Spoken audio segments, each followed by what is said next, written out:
আমাদের নেতা তারেক রহমান কি বার্তা দিতে চায় এটা আপনাদের শুনতে হবে। বিএনপি চাঁদাবাজের দল না।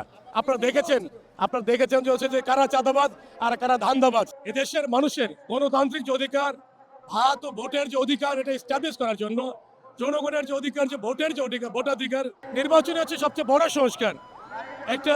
একটা যদি গণতান্ত্রিক ধারায় ফিরে আসতে হলে এটা নির্বাচন খুব জরুরি। আমি বাংলাদেশ আমরা দেখতে চাই সমাজের নিম্ন স্তর থেকে উচ্চ স্তর পর্যন্ত সর্বক্ষেত্রে সমতার ভিত্তিতে সামাজিক ন্যায় বিচার প্রতিষ্ঠা হবে, ইনসাফ কায়েম হবে এবং সুশাসন প্রতিষ্ঠা হবে।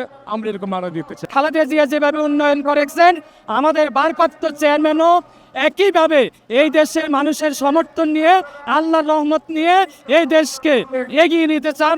গণতন্ত্র, স্বাধীনতা, সার্বভৌমত্বকে উনি প্রতিষ্ঠিত করতে চান। এই তত্ত্বাবধায়ক সরকার, ইউনিট সরকারের কাছে আশা করবো খুব দ্রুত যেন নির্বাচনটা হয়ে যায়। নির্বাচন হলে জনগণ যাকে ম্যান্ডেট দিবে সেই ক্ষমতায় আসলে আমরা যদি বিএনপি আসি, আশা করি জনগণের আশা পূরণ করতে পারবো।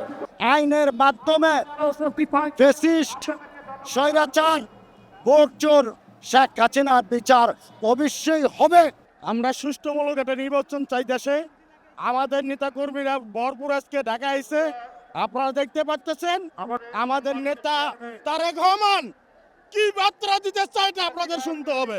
বাংলাদেশ জাতীয়তাবাদী তৃণমূল দল 111 ছিল, এখনো আছে, ভবিষ্যতে থাকবে। আমাদেরকে মূল্যায়ন করবেন একমাত্র জনাব ভারপ্রাপ্ত চেয়ারম্যান তারেক রহমান, আমাদের মা দেশনেত্রী বেগম খালেদা জিয়া।